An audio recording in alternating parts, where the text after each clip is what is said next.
তানিকেও নিয়ে এসেছি নাচার জন্য। আর আমরা তো 7 বোন, আর এই দেখো এখানে আছি 5 বোন, আরও 2 বোন ছোট এখনো।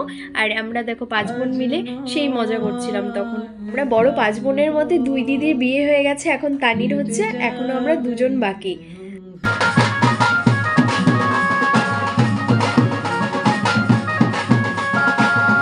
এই দেখো বড়দিকে যখনই হলুদটা পেলো তখনই সবার গালে মাখা শুরু করলো, আমাকেও ছাড়েনি, দেখো জোর করে আমাকেও মাখিয়ে দিয়েছে।